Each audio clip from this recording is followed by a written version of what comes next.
My earliest memories are filled with the warmth of my father's smile and the comfort of our small rented apartment. I'm Carla, and until I was 13, my life was nothing but ordinary in the best possible way. My dad, James, was the kind of father who made everything an adventure. Even though we lived in a modest apartment, he turned our tiny balcony into a fairy garden and our living room into a fort during rainy weekends.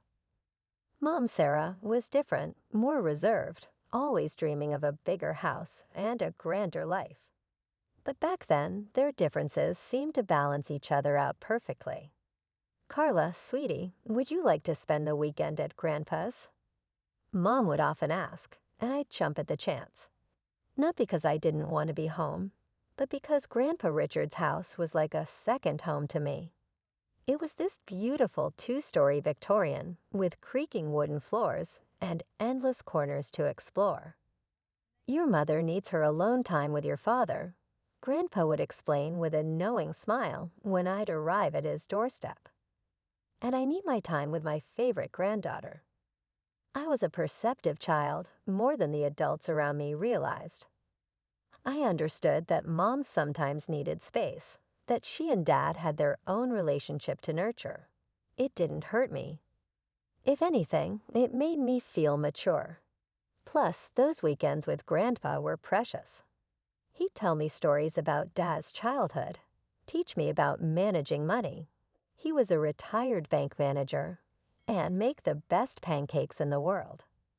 "You know, Carla," he told me once while we were having breakfast on his porch, "your mother dreams of a house like this, but you know what's more important than a big house? A home filled with love." I nodded, understanding even at that young age. Our apartment might have been small, but it was filled with love. Dad would come home from his job at the insurance company, swing me around in his arms, and pepper Mom with kisses until she laughed despite herself. Those moments made our tiny space feel infinite. But life has a way of changing when you least expect it. I was 13 when Dad started losing weight rapidly. At first, he joked about it, saying he was finally getting in shape. But his eyes told a different story. The doctor's visits became more frequent, and Mom's face grew increasingly worried. "It's just a phase," Dad would say, ruffling my hair weakly. "I'll be back to my old self in no time." But he wasn't. The disease, aggressive pancreatic cancer, consumed him like a wildfire. Within months, my strong, vibrant father became a shadow of himself. I watched helplessly as Mom tried to hold everything together, but I could see her crumbling inside. The last conversation I had with Dad is forever etched in my memory. He was lying in his hospital bed, his hand barely strong enough to hold mine. "Take care of your mom for me, princess," he whispered, "and let Grandpa guide you. He's wiser than all of us combined." The year after Dad's death felt like living in a fog. Mom spiraled into such deep depression that she could barely look at me. I guess I reminded her too much of him. Thank goodness for Grandpa Richard. He became my rock, my safe harbor in the storm that our lives had become. Living in Grandpa's house wasn't just a temporary solution anymore. It became my new normal. Every morning, I'd wake up in what used to be Dad's old room, surrounded by his childhood photos and trophies. Grandpa made sure I kept up with school, helped me with homework, and tried his best to fill the void both my parents had left, one through death, the other through grief. Mom would call occasionally, but her voice always seemed distant, detached. Her visits were even rarer, quick stops where she'd barely meet my eyes before rushing off again. I learned to stop expecting more. Then, exactly 1 year and 2 months after Dad's death, everything changed. Mom showed up at Grandpa's door one sunny Saturday morning, and I almost didn't recognize her. Gone was the grieving widow in black, replaced by someone wearing a bright yellow dress and sporting a new haircut. Her face was glowing with happiness. "Carla, sweetie, pack your things." "You're coming home," she announced, bouncing on her heels like a teenager. I looked at Grandpa, confused. He seemed just as surprised as I was. The drive back to our apartment was filled with Mom's cheerful chatter about everything and nothing. It was like sitting next to a stranger who happened to look like my mother. But the real shock came when we walked through our apartment door. There in our small living room stood a tall man and a girl who looked about 3 years younger than me. They both smiled awkwardly as Mom practically danced to their side. "Carla, meet Robert and his daughter, Emma. Robert is my fiancé, and Emma will be your new sister. We're getting married soon." Mom beamed, clutching Robert's arm. The room started spinning. "What? When did this happen?" "Oh, we've been dating for a while now." Mom waved her hand dismissively. "I didn't tell anyone about our relationship. You know how people can get jealous and judgmental. It was better this way." I stumbled to my old room, barely registering that it had been redecorated. With trembling hands, I pulled out my phone and called Grandpa. He answered on the first ring. "Mom has a fiancé," I whispered into the phone. "She's getting married and didn't tell anyone. There's a man here and his daughter." Grandpa arrived within 20 minutes. I could hear the conversation from my room as he confronted Mom. "Sarah, how could you do this without telling anyone? Without telling your own daughter?" "I'm happy for the first time in forever." Mom's voice was defensive. "I've decided to start fresh, to live again. James would want that. He wouldn't want me to waste away in depression." "Forever." There was a long pause before Grandpa spoke again, his voice heavy with resignation. "I hope you'll be happy, Sarah. Just don't forget you have a daughter who needs you too." The 3 months before the wedding felt like living in some twisted alternate reality. Our small apartment felt even more cramped with 4 people instead of 2. But that wasn't the worst part. What really got to me was watching Emma, my soon-to-be stepsister, wrap my mother around her finger. "Mom, can you help me with my hair?" Emma would say, and my mother would drop everything, including our conversation, to assist her. The way she said, "Mom," made my skin crawl, especially since she'd only known my mother for a few months. Mom seemed blind to everything except Emma. When Emma mentioned she loved ballet, Mom immediately signed her up for private lessons, something I'd begged for years ago but was told we couldn't afford. When Emma complained about her old phone being too slow, Mom bought her the latest iPhone model. When Emma wanted to redecorate her side of the bedroom we now shared, Mom took her shopping and spent hundreds of dollars on new bedding, curtains, and decorations. "Your sister needs to feel welcome here," Mom would say whenever I tried to point out the disparity in treatment. "Stepsister," I'd correct her. "And I need to feel welcome too."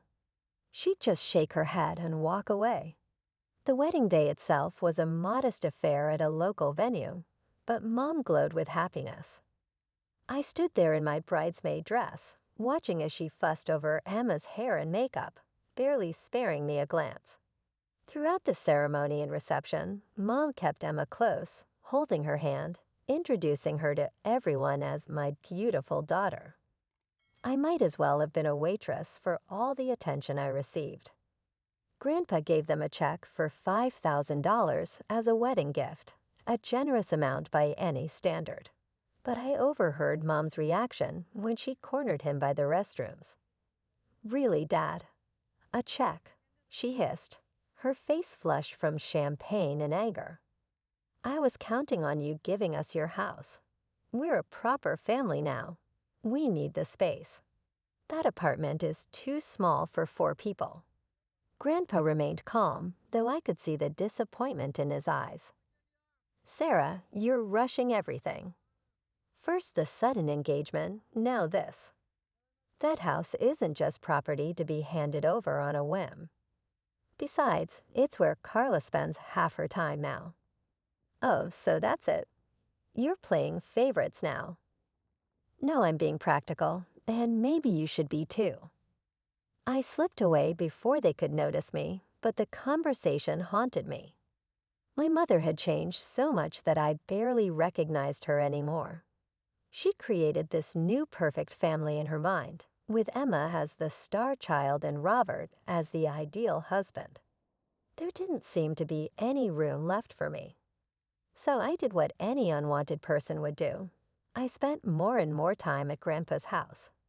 At least there, I didn't have to pretend to be happy about being replaced. Years have passed since that moment, and I was about to graduate from high school. Living in that apartment had become a masterclass in avoiding conflict.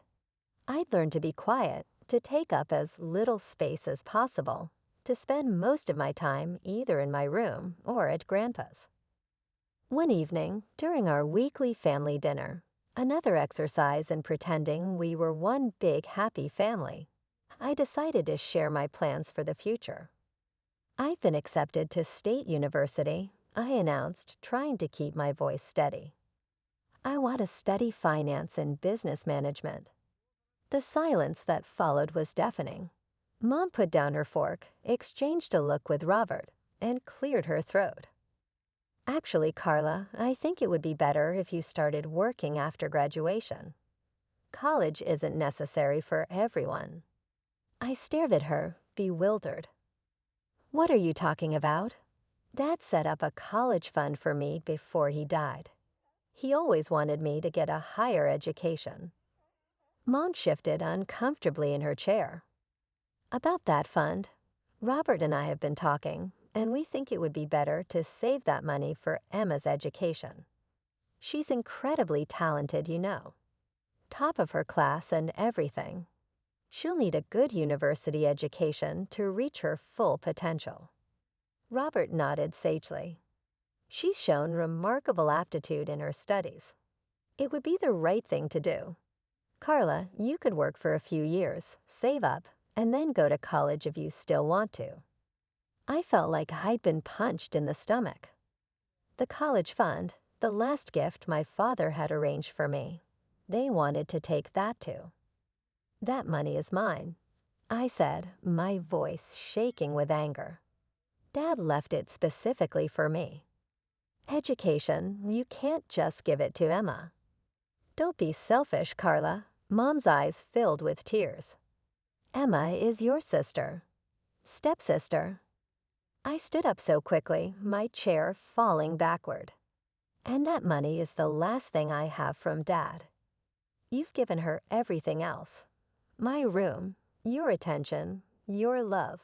But you can't have this. I won't let you take it. How dare you?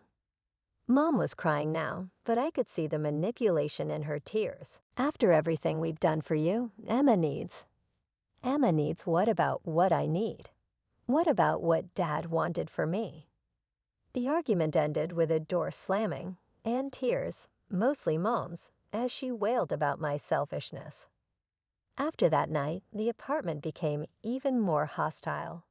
No one spoke to me unless absolutely necessary.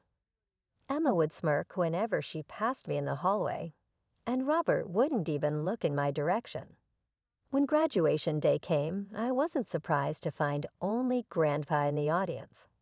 He cheered loud enough for 4 people when they called my name, and his proud smile meant more to me than anything my new family could have offered. That evening, I packed everything I owned into 3 cardboard boxes and my old suitcase. Grandpa helped me load them into his car. Your room is always ready for you, sweetheart, he said as we drove away from the apartment. Always has been, always will be. I didn't look back as we left. There was nothing there for me anymore. College life became my escape. I threw myself into my studies, determined to make my father and Grandpa proud. The business and finance courses fascinated me, and I found myself excelling in ways that would have made Dad smile. Every evening, I'd call Grandpa to share what I'd learned. Tell me again about derivatives, he'd say, even though he knew more about finance than my professors. I love hearing you explain it. But as my college years progressed, I noticed changes in Grandpa's voice during our calls. He got tired more easily, and his usual sharp wit sometimes seemed dulled.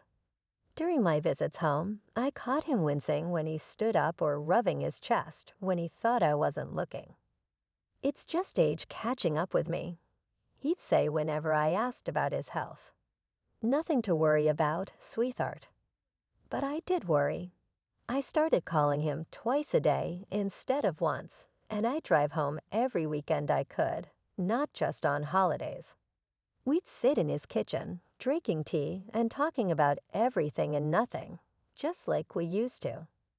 Sometimes I'd catch him looking at me with such intense love that it made my throat tight. It was the middle of my final semester when Mom called. I almost didn't answer.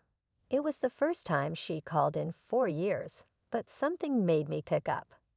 "Grandpa died last night," she said, her voice flat and emotionless. "The funeral is on Thursday at 2 p.m. Hartford Funeral Home." The phone slipped from my hand. I don't remember much of what happened next, just that my roommate found me curled up on the floor, sobbing uncontrollably. Thursday came too quickly, and not quickly enough. The funeral home was exactly the kind of place Grandpa would have chosen. Understated but elegant, with large windows letting in natural light. I arrived early, my black dress feeling too tight, my skin too sensitive. Everything was wrong because Grandpa wasn't there to make it right. I expected to see Mom and her family, but they weren't there. Instead, Mr. Harrison, Grandpa's friend from his banking days, was organizing everything. "They're running a bit late," he said when I asked. "Your mother called to say they'd be delayed." The service was beautiful, filled with people from Grandpa's life, sharing stories about his kindness, his integrity, his humor. I sat in the front row, alone with my grief, until halfway through the service when I heard the back door open. Mom swept in with Robert and Emma, all imperfectly coordinated in black outfits. They took seats in the far back, and Mom didn't even glance in my direction. Her face was set in a mask of appropriate grief, but her eyes were already darting around the room, assessing, calculating. I turned back to face the front, my tears now burning with both grief and anger. Even here, even now, she couldn't acknowledge me. Couldn't put aside her pettiness for one day to mourn her own father. After the funeral service, I drove to Grandpa's house, my home for the past 4 years, only to stop short at the sight that greeted me. Scattered across the front lawn, like worthless debris, were garbage bags filled with my belongings, my clothes, my books, my photo albums. Everything from my room had been unceremoniously thrown out. Some bags had split open, spilling my life across the grass. With trembling hands, I tried my key in the front door. It wouldn't turn. The lock had been changed. I was still standing there, key uselessly in hand, when the door swung open. Mom stood in the doorway, wearing the same black dress from the funeral, but now with an expression of triumph rather than grief. "Oh good, you're here to collect your things," she said as if she was doing me a favor. "This is my house now. Dad's finally gone, and as his only child, I'm the rightful heir. I've already had the locks changed. We're moving in tonight." I stared at her, unable to process the cruelty of it all. "You couldn't even wait until after the funeral. These are my things. My home." "No, this is my home now," she cut me off sharply. "And you better take your stuff quickly, or it's going in the dumpster. I need to clear the space for Emma's things." She smiled coldly. "She's getting your old room, by the way. She's always wanted a bigger bedroom." I felt numb as I gathered my belongings, stuffing everything back into the torn bags. I tried to collect the scattered photos of Dad and Grandpa from where they'd fallen in the grass.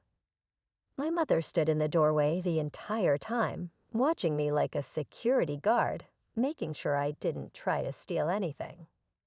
The drive back to my college dorm was a blur of tears and disbelief. My roommate helped me carry everything up, not asking questions when she saw my state. A week later, I received a call from a law firm. Miss Johnson, this is Mr. Anderson from Anderson and Partners Law Firm. I'm your grandfather's notary. We need you to come in for the reading of his will. Would Thursday at 10 o'clock a.m. work for you? I agreed, though I couldn't see the point. Mom had made it clear she was the heir to everything. When I arrived at the notary's office that Thursday, Mom, Robert, and Emma were already there, seated like royalty in the leather chairs. Emma was examining her manicure, while Robert scrolled through his phone. Mom's eyes narrowed when she saw me. "What are you doing here?" she asked loudly enough for everyone in the office to hear. "You're clearly not needed for this. We're handling family business." Mr. Anderson adjusted his glasses and began reading from the document in front of him. "I, Richard James Mitchell, being of sound mind and body, declare this to be my last will and testament." He started with the formal language, but I saw Mom already smiling triumphantly. That smile froze when Mr. Anderson continued. "To my beloved granddaughter, Carla Johnson, I leave my house at 1542 Oak Street, along with all its contents, and my entire savings account containing $475,000. The room went deadly silent for a moment. Then Mom's voice shattered it. "What? This can't be right." She snatched the document from Mr. Anderson's hands, her eyes scanning. Frantically, "Where's my part? I'm his daughter." Mr. Anderson calmly retrieved the will. "Mrs. Waters, your father's wishes are quite clear. He leaves everything to Miss Carla Johnson. There is no provision for you in the will. This is impossible." Mom's face had turned scarlet. "She manipulated him. She poisoned him against me. I'll sue. I'll contest this." "The will is ironclad," Mr. Anderson stated firmly. "Your father had it properly witnessed and notarized 6 months ago. He was of completely sound mind, as attested by his doctor. Any attempt to contest it would be futile and expensive." Mom's strategy suddenly shifted. The rage in her eyes transformed into tears as she turned to me. "Carla, sweetie, please," she pleaded, her voice honey-sweet now. "We've already given up our apartment. We moved everything out yesterday. We have nowhere to go. You can't just throw us out on the street. We're family." I stood up, holding the folder Mr. Anderson had just handed me. Inside were the deed to the house, ownership transfer documents, and all the legal paperwork confirming my ownership of the property. "Family?" I asked quietly. "Like how you threw my belongings onto the lawn before Grandpa was even in his grave. Like how you tried to steal my college fund. Like how you've treated me for the past 4 years. That was different. We were. This is your problem, not mine," I cut her off, turning to leave. "I suggest you start looking for a new apartment."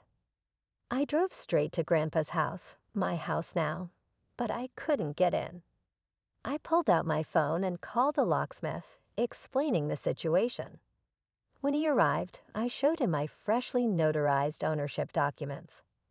"I'm the legal owner of this house," I explained, showing him the paperwork. "I need you to open these locks and then change them to new ones. I want to be the only one with the keys." As the locksmith worked, I gathered up everything that belonged to Mom, Robert, and Emma. All the clothes they'd already unpacked, their toiletries from the bathrooms, Emma's posters she'd already stuck to my old bedroom wall. I loaded it all into garbage bags, just as they'd done with my things. When the locksmith finished and handed me the new keys, I dragged all their bags onto the front porch and arranged them neatly. The symmetry of the situation wasn't lost on me. Their belongings were now set where mine had been just days ago. As the sun began to set, I heard the familiar sound of Mom's car pulling into the driveway. I watched through the living room window, Grandpa's favorite spot to read his morning paper, as their reactions played out exactly as I'd expected. "What is this?" Mom's shriek could be heard clearly through the closed windows. "Our things, all our things, are outside." I opened the door but stood firmly in the doorway as they approached. Mom's face was red with fury, Robert looked like he'd swallowed something sour, and Emma was already crying theatrical tears. "How dare you?" Mom stormed up the porch steps. "We live here now. You can't do this to us." I agreed, though I couldn't see the point. Mom had made it clear she was the heir to everything.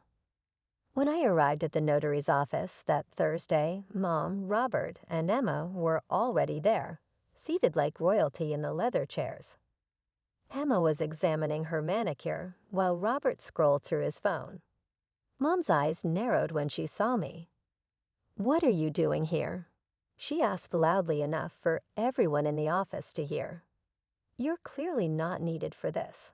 We're handling family business." Mr. Anderson adjusted his glasses and began reading from the document in front of him.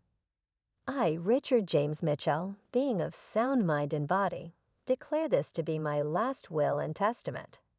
He started with the formal language, but I saw Mom already smiling triumphantly. That smile froze when Mr. Anderson continued. "To my beloved granddaughter, Carla Johnson, I leave my house at 1542 Oak Street, along with all its contents, and my entire savings account containing $475,000. The room went deadly silent for a moment, then Mom's voice shattered it. "What? This can't be right." She snatched the document from Mr. Anderson's hands, her eyes scanning.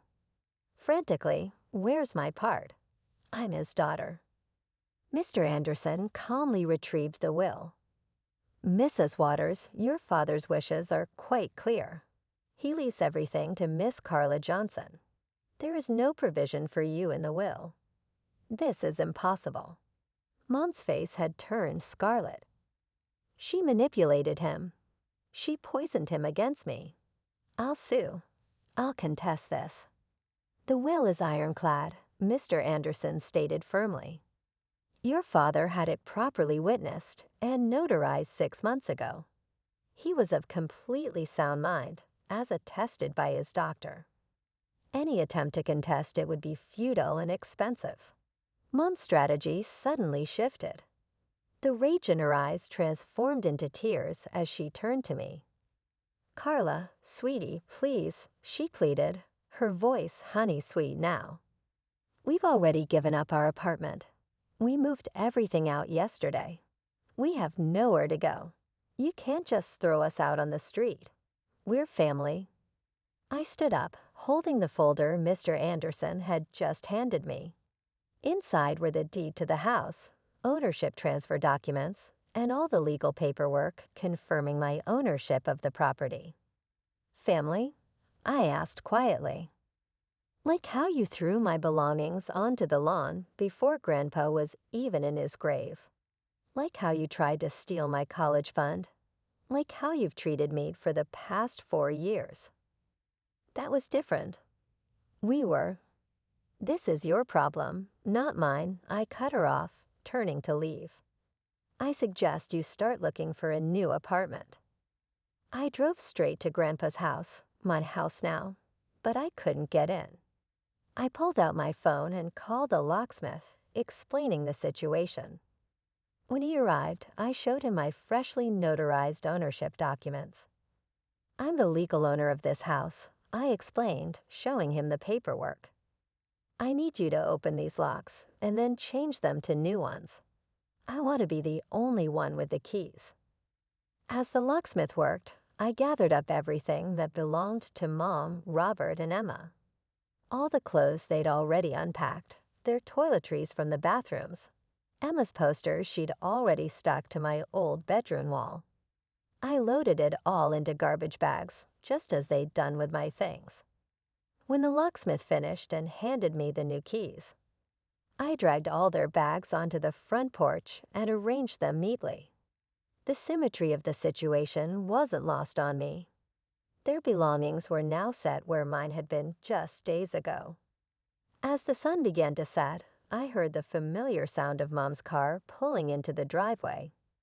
I watched through the living room window, Grandpa's favorite spot to read his morning paper, as their reactions played out exactly as I'd expected. "What is this?" Mom's shriek could be heard clearly through the closed windows. "Our things, all our things, are outside." I opened the door but stood firmly in the doorway as they approached. Mom's face was red with fury. Robert looked like he'd swallowed something sour, and Emma was already crying theatrical tears. "How dare you?" Mom stormed up the porch steps. "We live here now. You can't do this to us." "Actually, I can. This is my house now, legally and rightfully," I said coolly. "You need to take your belongings and leave." "We have nowhere to go," Emma wailed. "You should have thought about that before giving up your apartment," I replied. "Not my problem." Mom tried to push past me into the house, but I stood my ground. "Move, Carla," she snapped. "This is ridiculous. This is my father's house." "No, it's my house now," I countered. "And if you don't leave immediately with your things, I'm calling the police to report you for trespassing. After that, all these bags go straight to the dumpster." I pulled out my phone. "Your choice, Mom, just like you gave me a choice about my things a few days ago. Remember?" The next few minutes were filled with cursing and threats as they gathered their bags. Mom alternated between crying and screaming about how unfair it all was, while Emma kept saying I'd regret this. Robert muttered under his breath about contesting the will as they loaded the last bag into their car. Mom turned to me one final time. "You're no daughter of mine. Your father would be ashamed of you." I smiled sadly. "No, Mom. Dad would be proud that I finally stood up for myself. Goodbye." I watched them drive away, their car disappearing around the corner. That was 6 months ago. I'm in my final semester now, about to graduate with honors. The house is being rented to a lovely young family, and their monthly rent payments are helping me build my savings, just as Grandpa would have wanted. I found his letter in the study safe that first night after everyone left. "My dearest Carla," it began. "If you're reading this, it means you've already dealt with your mother's reaction to my will. I'm sorry I had to put you through that, but I knew Sarah too well. I knew what she would try to do. You have your father's integrity and my business sense. Use them both wisely. The house is yours to do with as you please. Just promise me you'll keep the family photos in the attic. Some memories are worth keeping, even the painful ones." I kept that promise, along with the others I made to both him and Dad. I'm focusing on my future now, letting go of the past, but keeping the lessons it taught me. Sometimes family isn't who you're born to. Sometimes it's who believes in you, who protects you, and who helps you grow. Mom, Robert, and Emma still live somewhere in the city. I hear they found a new apartment. Eventually, they've tried to contact me a few times, usually when they need something, but I don't respond. Some chapters of our lives are better left closed.